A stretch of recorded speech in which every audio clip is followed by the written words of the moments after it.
a América foi subitamente abalada por um fervor que não era político, mas cultural. A viagem escolar de 5 dias a São Paulo, Brasil, deixou os cidadãos de Nova York perplexos e os pais em pânico. A mídia nacional debatia o que diabos aquelas jovens de Manhattan haviam visto no Brasil que as fazia desejar que seu próprio país fosse paulistanizado. Ninguém previu que uma breve expedição paulista pudesse sacudir o público americano. A origem de tudo foi uma série de vídeos postados por 26 alunas da Academia Victoria O'Connell, uma das escolas particulares mais prestigiadas do Upper East Side, em Manhattan. Os vídeos viralizaram de forma explosiva nas redes sociais. Em apenas 2 dias, a hashtag São Paulo aos nossos olhos se espalhou. Jornalistas de tecnologia, críticos culturais e até mesmo pais de outros estados debatiam a mesma questão. O Brasil é realmente assim? Na sala dos professores da Victoria O'Connell, Claude W. Moore fixava o olhar em seu celular implacável.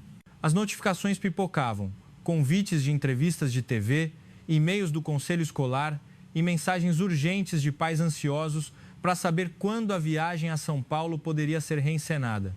Clau respirou fundo, sentindo-se simultaneamente esgotado e orgulhoso. Em seus 18 anos, como professor de História e coordenador de programas internacionais, ele jamais vira uma viagem escolar causar tamanha comoção.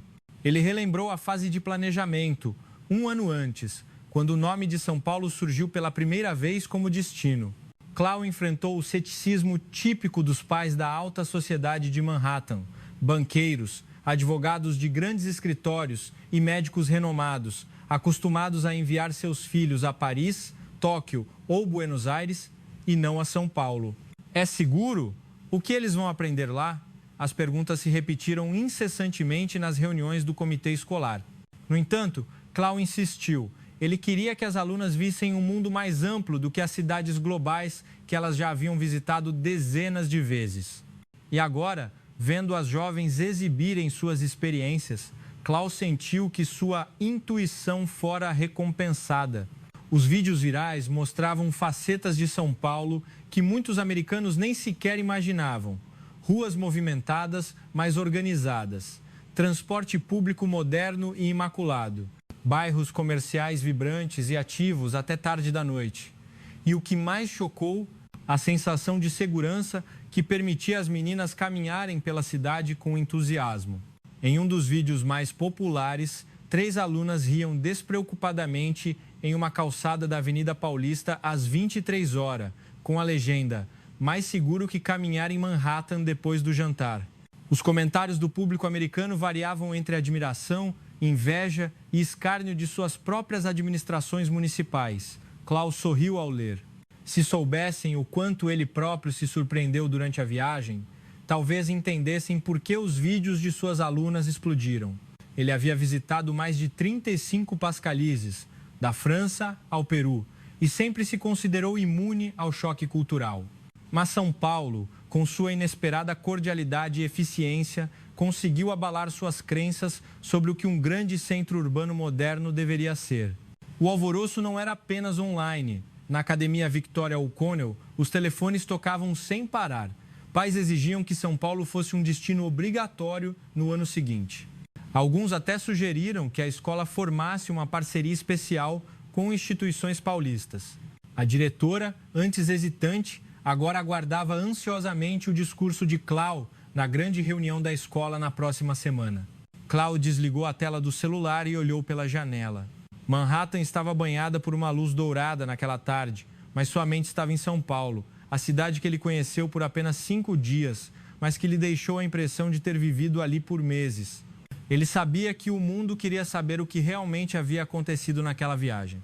Talvez, ele pensou, este seja apenas o começo de uma história muito maior. Ele se recostou na cadeira, murmurando para si mesmo. Se eles vissem o que vimos lá, entenderiam por que tudo mudou.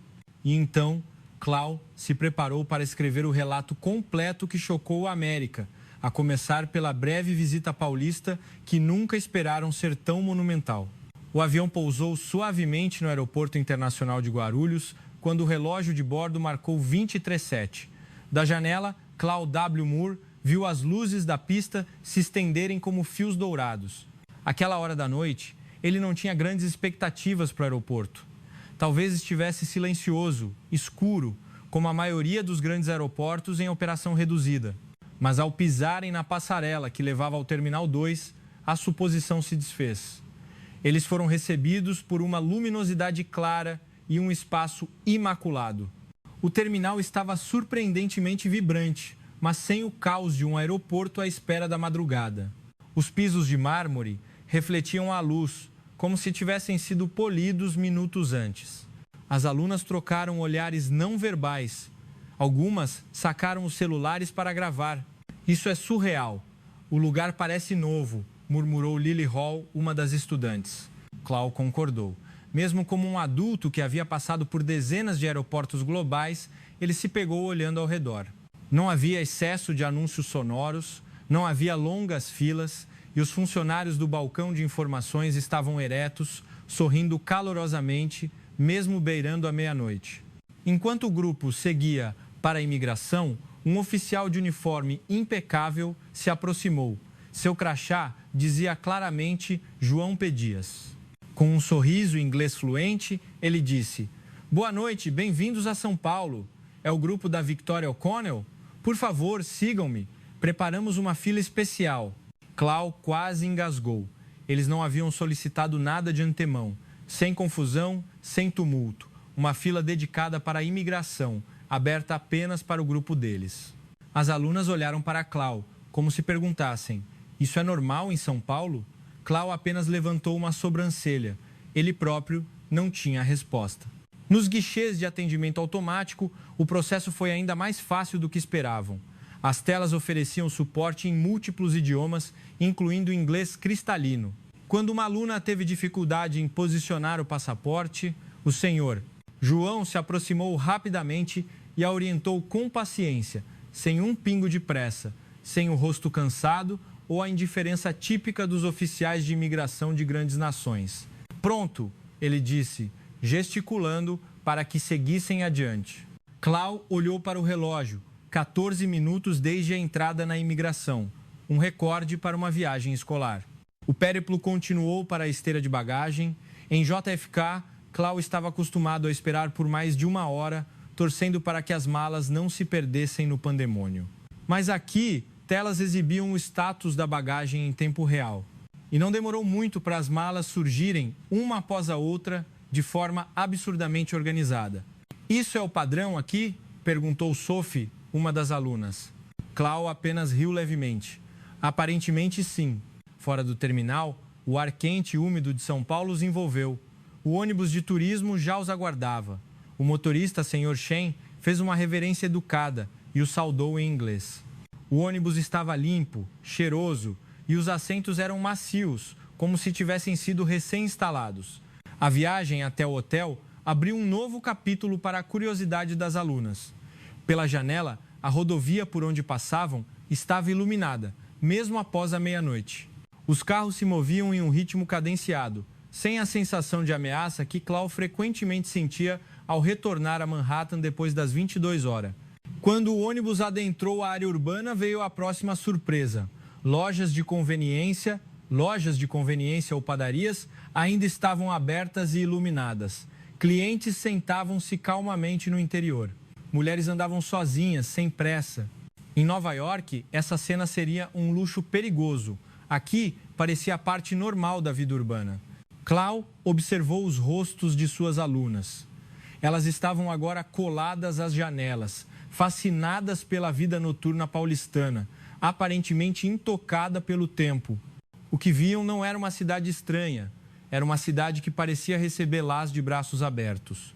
A viagem durou menos de uma hora, mas Clau sentiu que a essência da jornada já havia mudado. As expectativas trazidas de Nova York estavam ruindo, substituídas por uma curiosidade maior. Se o começo é assim, Clau pensou, o que mais descobriremos amanhã? Assim, o capítulo da experiência delas em São Paulo estava oficialmente aberto. O despertador digital do quarto de hotel marcava 5 quando Clau W. Moore foi acordado por batidas apressadas na porta. Abrindo os olhos, ele encontrou 3 alunas. Lili, Sophie e Maeve, paradas ali, com expressões de exaustão, mas famintas. Professor Moore, estamos morrendo de fome, Sophie sussurrou, esfregando a barriga.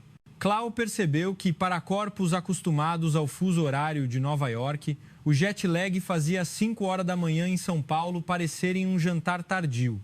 O problema era que ele não tinha ideia se haveria algo aberto tão cedo. Depois de tranquilizar as alunas, Clau desceu até a recepção para perguntar. O jovem recepcionista sorriu e acenou levemente. Tem uma padaria tradicional aberta desde o amanhecer, senhor. É logo ali, 2 minutos a pé. Clau mal podia acreditar. Encontrar uma opção de comida quente e acolhedora em Manhattan às 5 horas da manhã era quase impossível.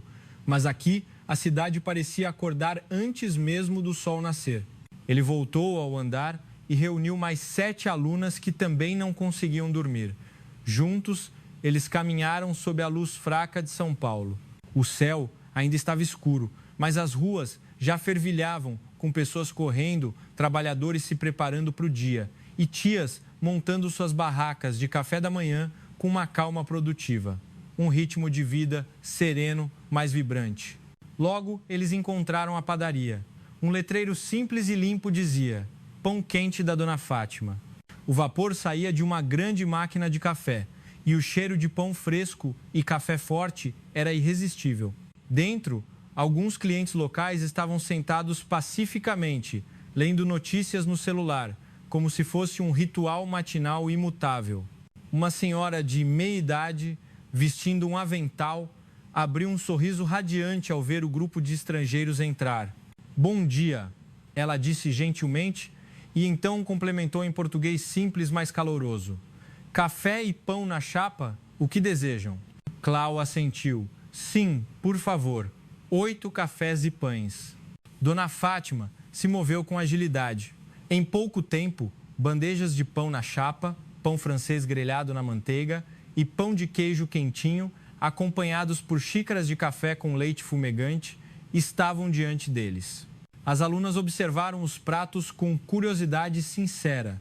Lili foi a primeira a provar, uma mordida no pão na chapa, e seus olhos se arregalaram. Oh, meu Deus! Isso é incrível! Ela disse, a voz baixa, mas cheia de admiração. As outras a seguiram. Em minutos, as bandejas estavam vazias. Clau tomou um gole de seu café e assentiu. Havia algo reconfortante na simplicidade daquela refeição. Um calor que não se comprava nos caros restaurantes de Manhattan. Quando chegou a hora de pagar, Clau quase teve um sobressalto. 8 cafés da manhã completos, incluindo pães e acompanhamentos, custaram menos de R$35, cerca de 7 dólares americanos. Ele observou o sorriso sincero de Dona Fátima ao lhe dar o troco. Obrigada, moço, ela disse gentilmente. Aquele sorriso, autêntico e não forçado, calou as alunas. Havia uma calidez indescritível. No caminho de volta ao hotel, eles passaram por uma loja de conveniência 24 horas. Algumas alunas queriam comprar lanches, então Clau decidiu entrar por um momento.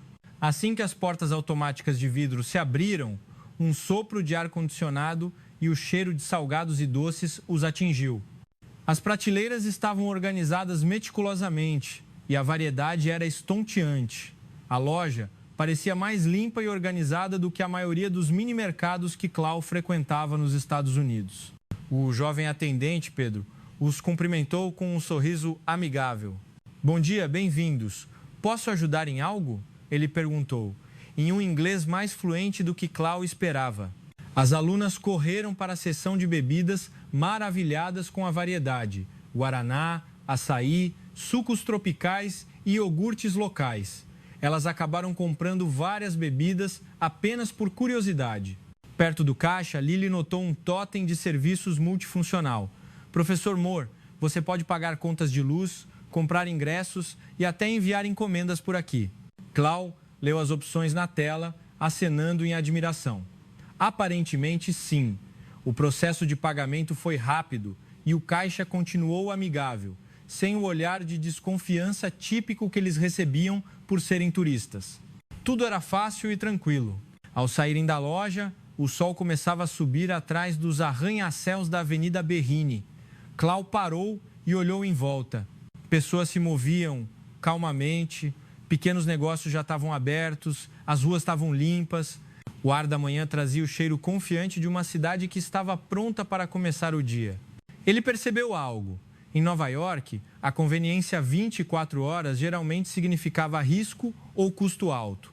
Em São Paulo, parecia algo natural, parte do pulso da cidade. As alunas caminhavam à sua frente, conversando animadamente sobre o café, as bebidas locais e a cordialidade de Dona Fátima e Pedro. Clau sorriu. Aquelas simples interações matinais, sem luxo ou artificialidade, deram a elas uma nova percepção do país. Esse é o calor de São Paulo, Clau pensou.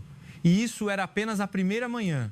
O terceiro dia amanheceu ensolarado e as alunas estavam revigoradas desde cedo. Clau viu o entusiasmo, especialmente em Lily Hall, a aluna mais curiosa que não parava de fazer perguntas sobre a cidade desde o dia anterior. Hoje, Lily parecia ansiosa para experimentar algo que ela via muito nos vídeos, o metrô de São Paulo. Quando o grupo adentrou a estação, Clau ouviu um coro de suspiros quase simultâneos. A estação estava limpa como o hall de um hotel. O piso brilhava, sem sujeira ou marcas de chiclete.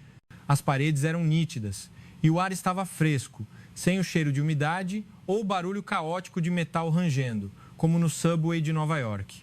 Isso não é real, Lily sussurrou, tirando fotos. Ao descerem para a plataforma, outra coisa surpreendeu: a organização das filas. Os paulistanos esperavam pacientemente atrás das linhas de segurança e ninguém furava a fila, mesmo quando o trem se aproximava. O painel eletrônico mostrava o tempo de chegada em segundos. No momento exato em que o número virou 0, as portas se abriram. Pontualidade ao segundo, literalmente, exclamou Maeve. O ambiente dentro do trem era igualmente confortável. Os assentos azuis e claros estavam dispostos ordenadamente. Passageiros cederam espaço para o grupo. O que mais chocou as alunas foi o sinal de celular funcionando perfeitamente, mesmo quando o trem adentrava os túneis subterrâneos. Professor Moore, nem o Wi-Fi da nossa escola é tão confiável, Lily reclamou, enquanto enviava fotos. Clau apenas riu, pois não tinha resposta melhor. A parada seguinte os levou ao Parque Ibirapuera. O céu azul se estendia sobre uma vasta floresta urbana, repleta de árvores, gramados verdes e pistas de corrida impecáveis. Paulistanos já ocupavam a área, correndo, praticando tai chi, fazendo exercícios e brincando com crianças no gramado. Clau notou que as alunas estavam fascinadas pelas instalações públicas limpas, gratuitas e totalmente utilizadas pelos cidadãos. No ZEUA, instalações semelhantes geralmente exigiam taxas elevadas ou estavam em constante desuso. Um senhor idoso que se exercitava em equipamentos de ginástica ao ar livre fez com que Lily quisesse tentar. O avô, com inglês limitado, explicou com sorrisos e gestos amigáveis. Lily o seguiu. As outras alunas riram daquela pequena e calorosa tentativa de comunicação. A cidade parece tão viva, Lily sussurrou, e de alguma forma tranquila. À tarde, eles foram ao centro comercial da Avenida Paulista, um dos marcos de São Paulo. De longe, os edifícios de arquitetura futurista e vibrante pareciam um cenário de filme. Ao entrarem, as alunas ficaram em silêncio. A iluminação, o design interior luxuoso e a multidão ordenada faziam o lugar parecer mais moderno do que os malls americanos comuns. O próximo objetivo de Clau era uma grande livraria próxima, a Livraria Cultura. Ele queria mostrar algo que os turistas raramente viam: a cultura de leitura da juventude paulistana. De fato, a livraria estava cheia de estudantes, universitários e profissionais, todos quietos, em pé ou sentados no chão, lendo. As pessoas realmente leem aqui, Maeve murmurou, com os olhos fixos. Clau sorriu. Ele via, em primeira mão, como o espaço literário coexistia com o comércio moderno. Isso exalava otimismo. Depois, eles pararam em uma loja de cosméticos e artesanato local, focada em design. As alunas esperavam produtos comuns, mas foram atendidas por um balconista chamado Rafael, que também era um artista de caligrafia moderna e a serviu com alto profissionalismo. Ele explicou os ingredientes, as ervas orientais e até as tendências de design brasileiro. Seus produtos são surpreendentemente bons, Sophie disse depois de experimentar as amostras. Rafael sorriu com orgulho. Estamos progredindo a cada ano. São Paulo tem muitas indústrias criativas crescendo, rapidamente. Aquela conversa abriu novos horizontes para as alunas sobre a florescente indústria local. À noite, eles seguiram para a Vila Madalena, o centro criativo que Clau escolheu para mostrar o lado artístico de São Paulo. Ao entrarem no bairro, foram recebidos por murais de grafite vibrantes, prédios de tijolos reformados, música bossa nova tocando e grupos de jovens com estilos únicos. Em uma pequena praça, um artista de rua se apresentava com um nível de habilidade que rivalizava com o palco profissional. As alunas ficaram em silêncio, não por causa do barulho, mas pela harmonia impressionante. Não muito longe, havia um mercado de criadores vendendo artesanato. Um jovem exibia um par de brincos em estilo moderno. Era Rafael, que aparentemente mantinha sua arte paralelamente.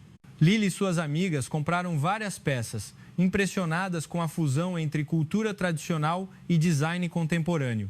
Em outro canto, uma pintora chamada Clara ofereceu caricaturas rápidas.